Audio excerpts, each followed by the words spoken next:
This story is titled, Stepdaughter Said That I'm Not Her Real Mom and Shouldn't Tell Her What to Do. You're nothing to me. You're a nobody. So when it came time to pay for college, I told her to let her real mother pay for her tuition. Hi everyone. Before we dive in, a quick favor. If you enjoy content like this, please hit the subscribe button. It's free, supports the channel, and makes sure you never miss out on amazing videos. Alright, let's get started. Hey, Reddit. So here's my story. I don't know why I stayed so long or why I let things get so bad, but looking back now, it feels like I was blind to all the red flags. My name's Lauren. I'm 46, and I own a bakery in Philadelphia. It's my pride and joy, something I built up from scratch with a lot of sweat and long nights. It's small, but successful, and I've always worked hard to make it a welcoming spot for the neighborhood. About 7 years ago, I met Greg. He was this contractor I hired to renovate the bakery when I was trying to expand. Right from the start, he had this way of making you feel like you could trust him. He wasn't bad looking either. Tall, dark hair, nice smile. He'd always take the time to chat with me when he was on a break, telling me about his life. He had this way of making it sound like he'd been through a lot, but was working hard to overcome it, you know? He talked about his daughter, Chloe, who was 11 at the time. He said she was his whole world, and that he'd been raising her on his own after his ex-wife, Nina, lost custody. According to him, Nina was irresponsible and caused a lot of chaos in their lives. So Greg had stepped up as the solid parent. He made it sound like he was some kind of superhero dad. And honestly, I ate it up. I thought, wow, what a good guy, taking care of his kid like that. Within a year, we were talking about marriage. Greg had this way of making everything sound like we were building a life together. He'd say things like, Chloe and I would love to have a real family again. And I guess I let myself believe that I could give them that.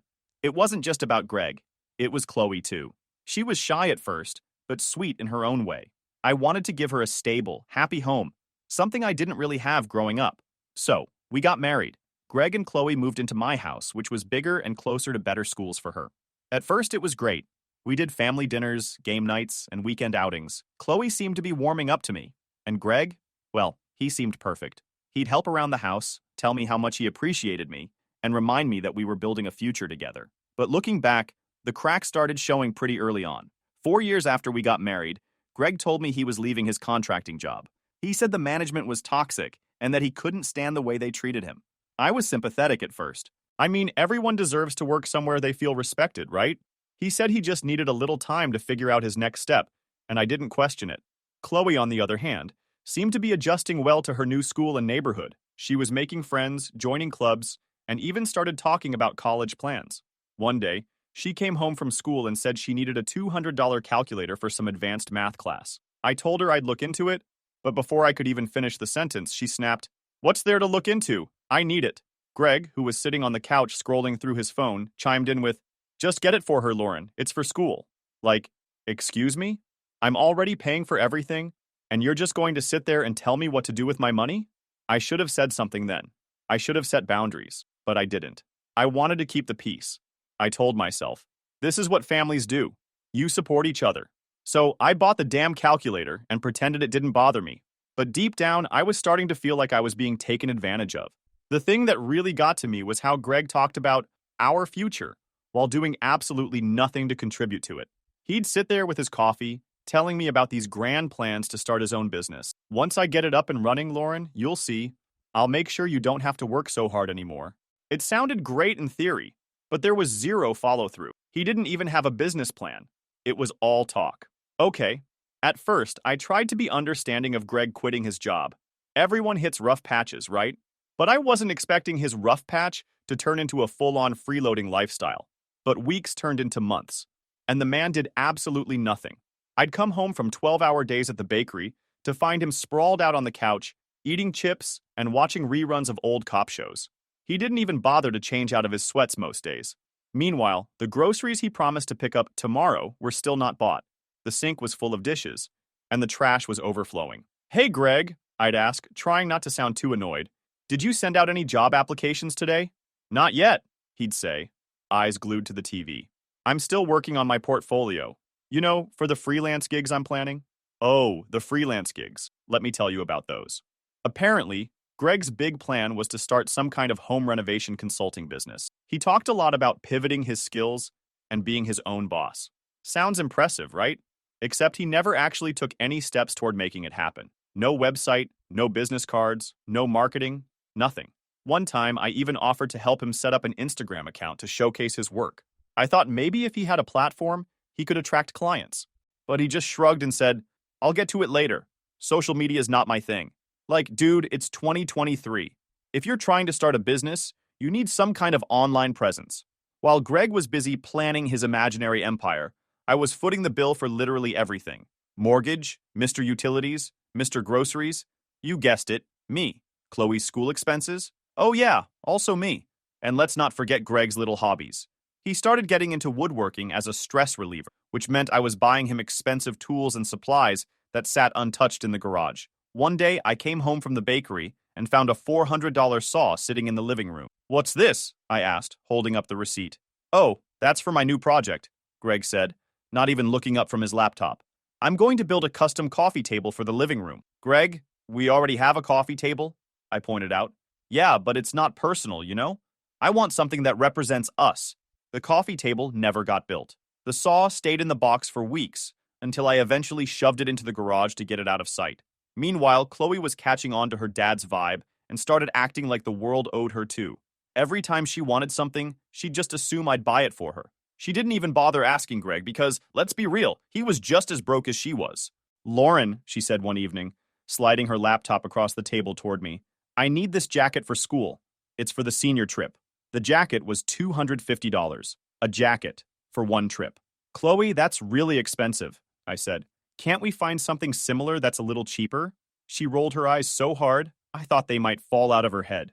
It's mandatory, she said, like I was being unreasonable. Everyone else is getting one. Before I could say anything, Greg chimed in from the couch. Just get it for her, Lauren. It's not that big of a deal. Like an idiot, I caved. I swiped my card, told myself it wasn't worth the argument, and tried to move on. But it didn't stop there. Oh no. Chloe started treating me like her personal ATM. Need money for a field trip? Ask Lauren. Want the newest iPhone? Lauren will pay for it. She didn't even say thank you most of the time. It was just expected. One day I overheard her talking to one of her friends on the phone. Yeah, my stepmom's loaded, she said, laughing. She doesn't even care how much stuff costs. I just stood there, stunned. Is that what she thought? That I didn't care? That I was just some endless source of money? Greg wasn't any better. He started making these little comments that rubbed me the wrong way. Like, if I ever complained about how busy I was at the bakery, he'd say, well, at least you're making good money. Or if I brought up the bills, he'd go, you're doing fine, Lauren. Why stress about it? Why stress? Because I was paying for 3 people on one income, Greg. That's why. One night, after a particularly long day, I decided to sit Greg down for a serious talk. Listen, I said, I'm happy to help while you're figuring things out, but this can't go on forever. You need to start contributing, Greg.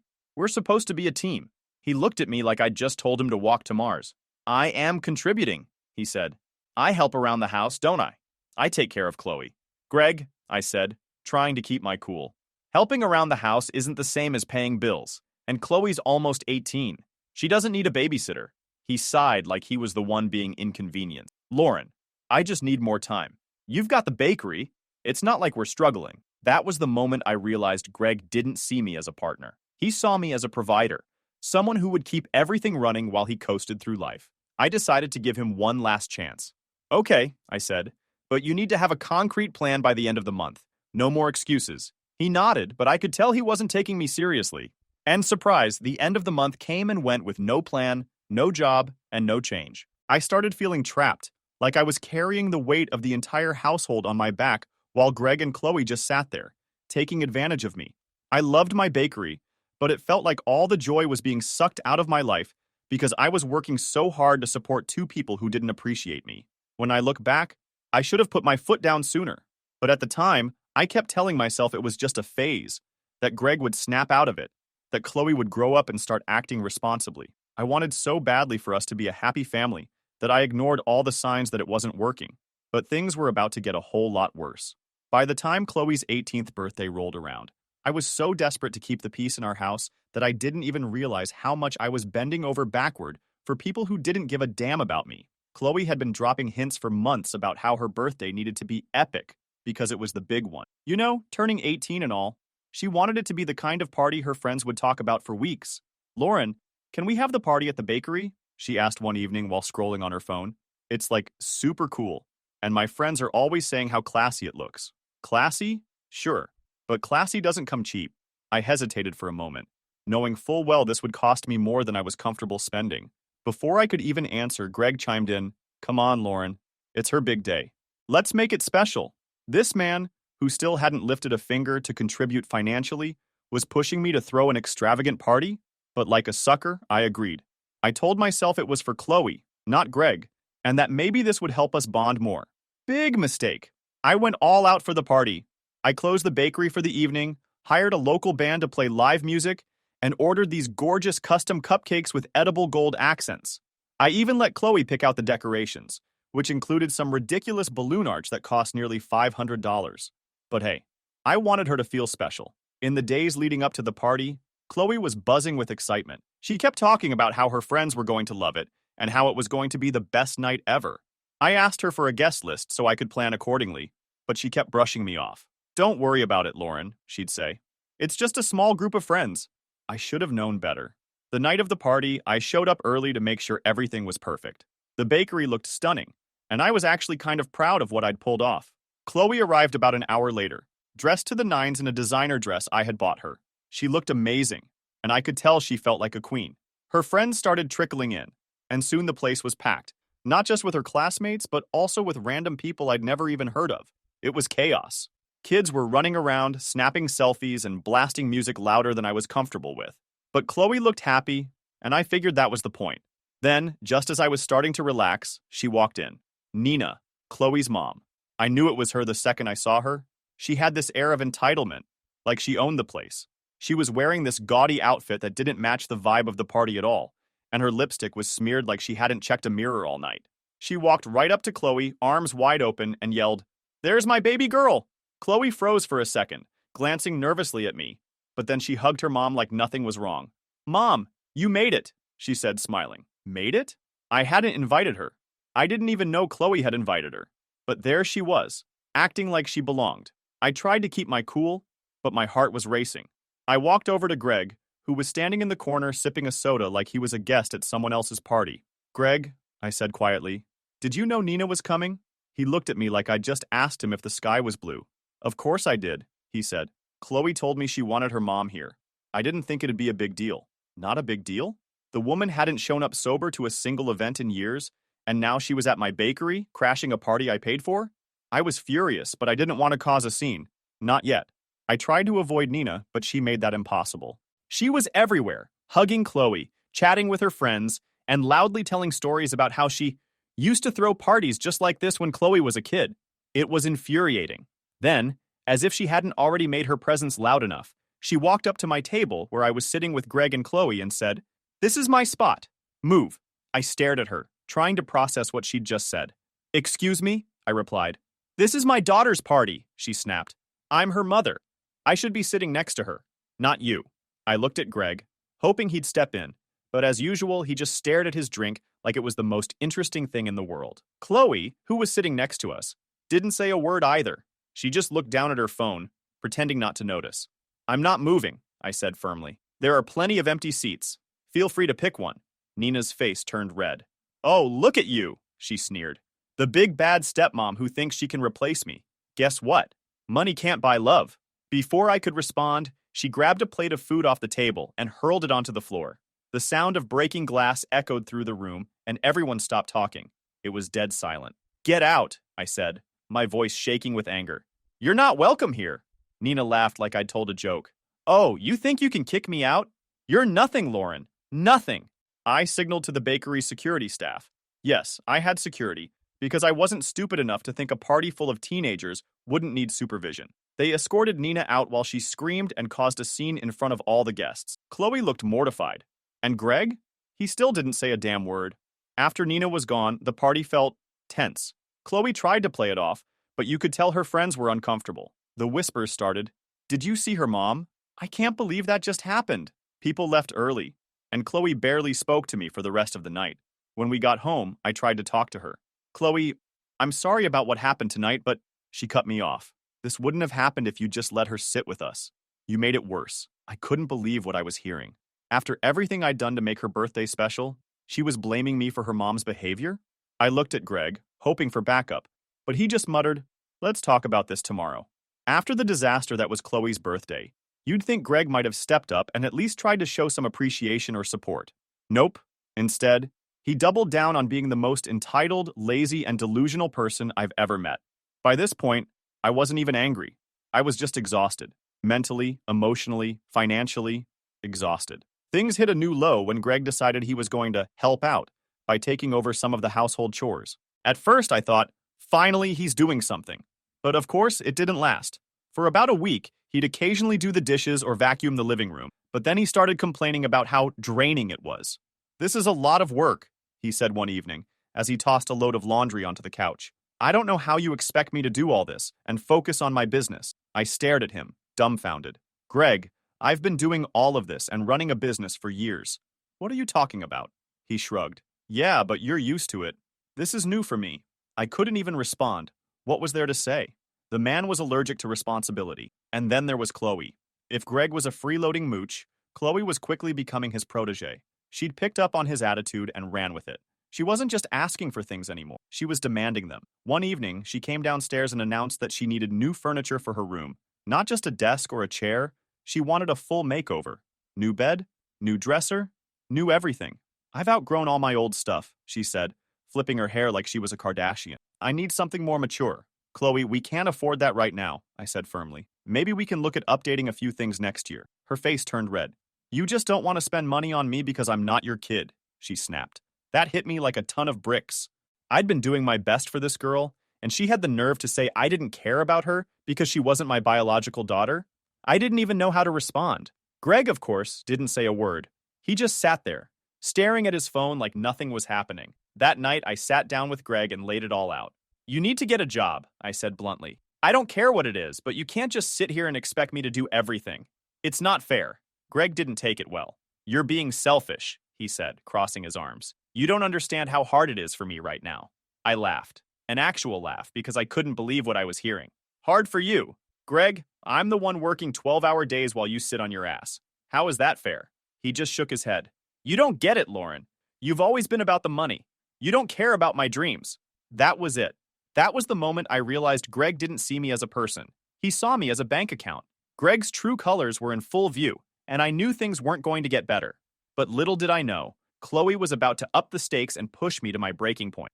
Chloe's graduation was the grand finale. By this point, I was so worn down by Greg and Chloe's entitlement that I could barely muster the energy to argue anymore. I'd become the human version of sure whatever, just going along with things to avoid yet another blow-up. But let me tell you, this one took the cake. It started a couple of weeks before Chloe's graduation ceremony. She came home one day, full of excitement, waving a letter from her school. "They're giving me an award at graduation," she announced, practically skipping into the kitchen. "That's great, Chloe," I said, genuinely happy for her. "What's the award for? Something about leadership or community service?" "I don't know," she shrugged, already texting someone on her phone. "But the important thing is, I get to go on stage." I smiled and congratulated her, even though it bugged me a little that she didn't even know what the award was for. Still, I figured this was a proud moment for her, and I wanted to support her. What I didn't realize was how quickly things were about to spiral out of control. The first sign of trouble came when Chloe announced that she wanted to have a big graduation party at the house. "We'll keep it simple," she said, which I now know is Chloe speak for start prepping your wallet. When I asked her how many people she wanted to invite, she casually said, "Oh, like 50, maybe 60. "Chloe, 60 people?" I said, my eyes practically popping out of my head. "Where are we even going to fit that many people?" "We'll do it in the backyard," she replied, like it was no big deal. "Just rent some tables and chairs, and maybe a tent. It'll be fine." Fine? I was still recovering from the disaster of her birthday party, and now she wanted me to host an even bigger event? I glanced at Greg, hoping he'd step in and suggest something more reasonable. Of course, he didn't. "She's only graduating once," he said with a shrug. "We should make it special." I gritted my teeth but agreed to the party. As the graduation ceremony got closer, Chloe's demands started piling up. She needed a new dress for the event. "Nothing cheap, Lauren? This is a big deal." New shoes to match the dress, professional hair and makeup, and of course, a custom cake for the party. By the time I finished paying for everything, I was out hundreds of dollars. Not once did Greg or Chloe even offer to chip in.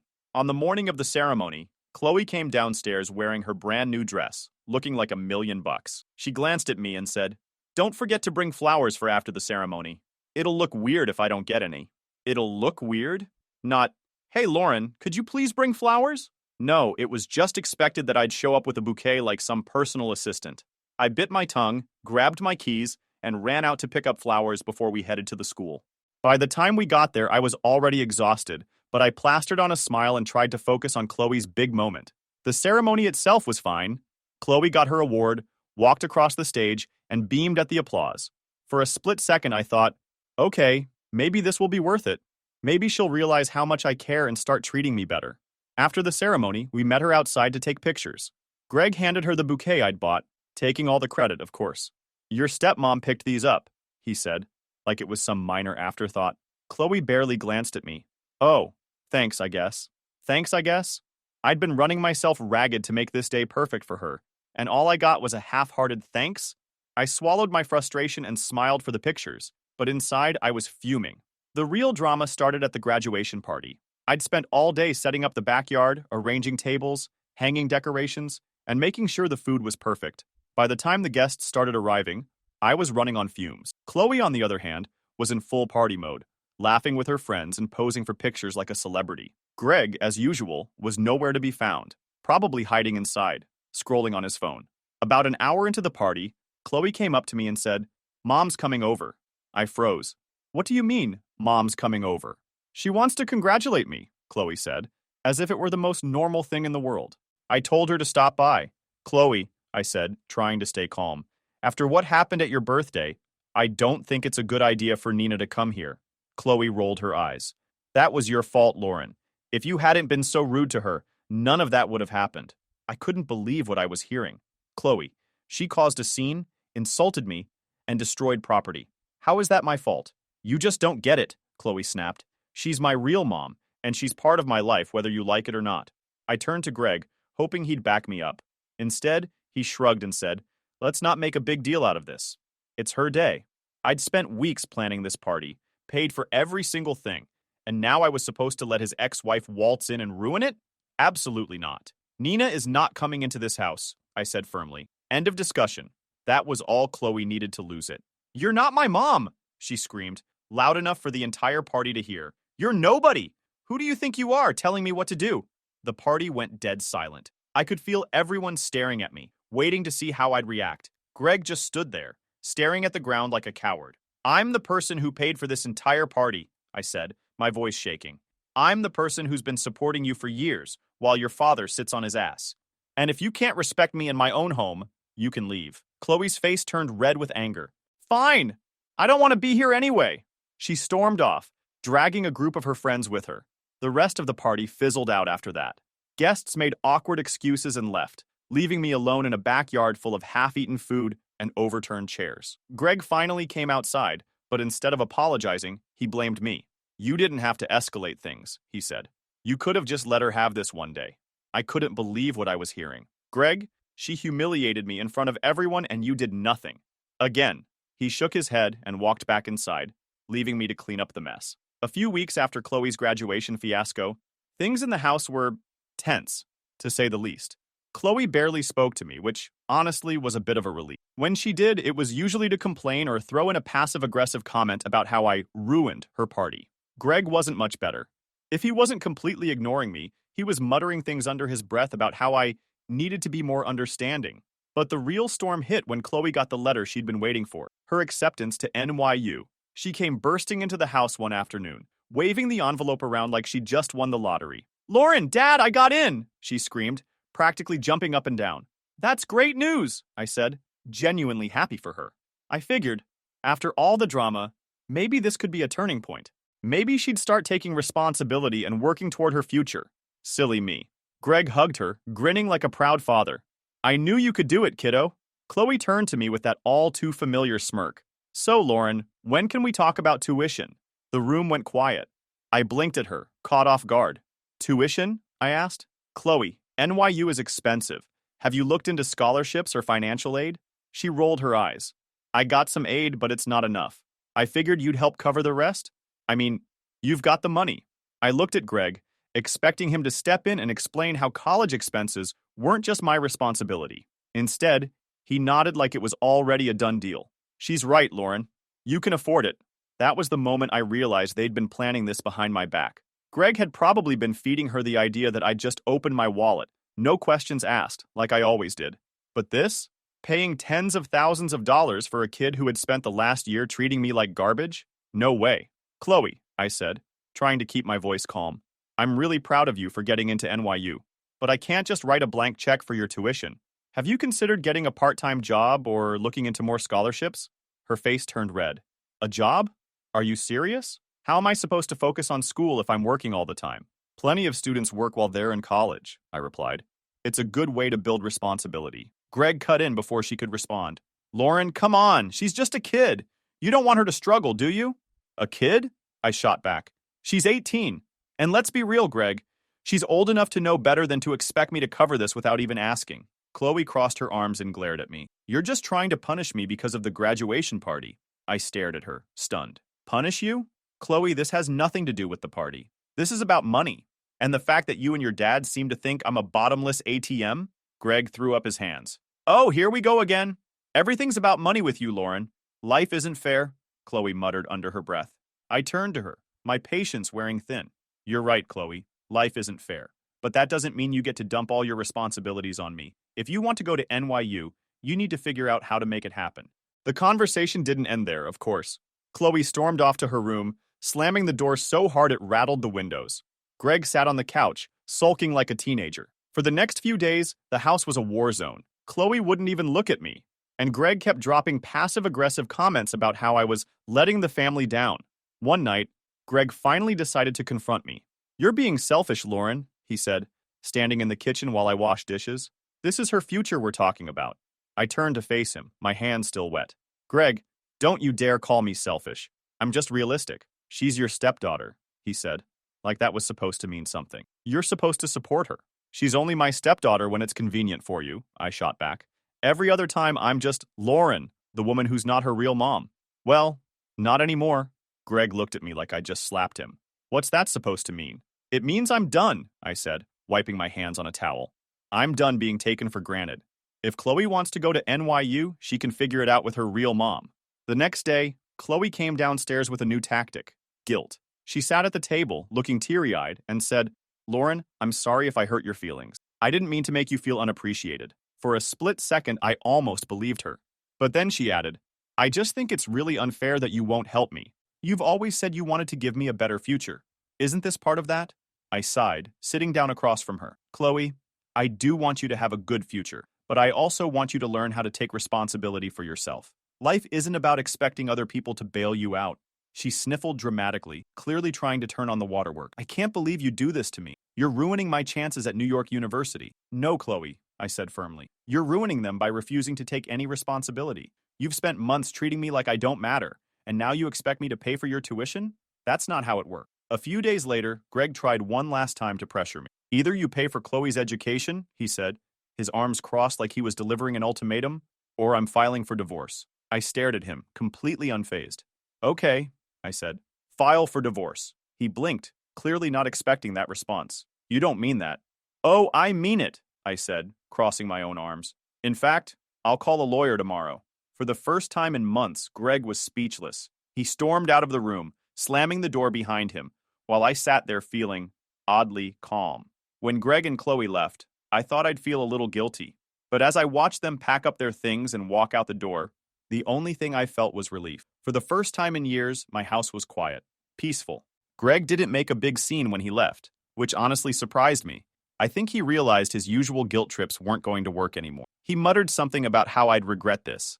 Chloe, on the other hand, made sure I knew exactly how she felt. This is why no one likes you, she snapped as she hauled a suitcase down the stairs. You're selfish and controlling, and you'll end up alone.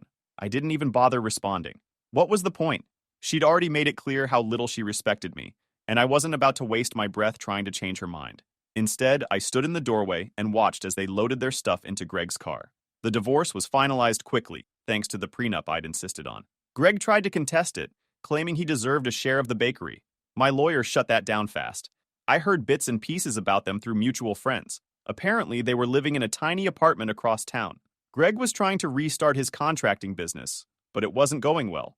He'd burned a lot of bridges in the industry, and word had gotten around about his poor work ethic. Chloe, meanwhile, had deferred her enrollment at NYU because she couldn't afford the tuition. She was working at a mall, complaining to anyone who would listen about how unfair her life was. One day, I got a message from Chloe. It was short and clearly written in a hurry. I'm sorry for everything. I didn't mean to hurt you. Can we talk? I stared at the message for a long time, debating whether or not to respond. A part of me wanted to believe she'd finally realized how unfair she'd been, but another part of me knew better. Chloe wasn't reaching out because she cared. She was reaching out because she needed something. Money, most likely. I decided not to respond.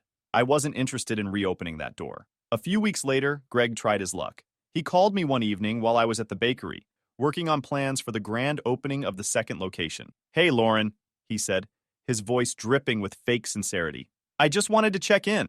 How are you doing? I almost laughed. What do you want, Greg? I asked, cutting straight to the point.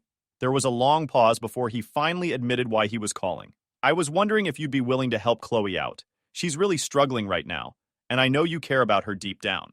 I felt my blood boil. Greg, let me make this clear. Chloe is not my responsibility. I'm done. If she's struggling, that's on you. And her. He tried to argue, but I wasn't having it. Goodbye, Greg, I said, hanging up before he could say another word. That was the last time I heard from them. And here, my story ends. Thanks for reading, Redditors. And remember, never let anyone take advantage of your kindness. You deserve better.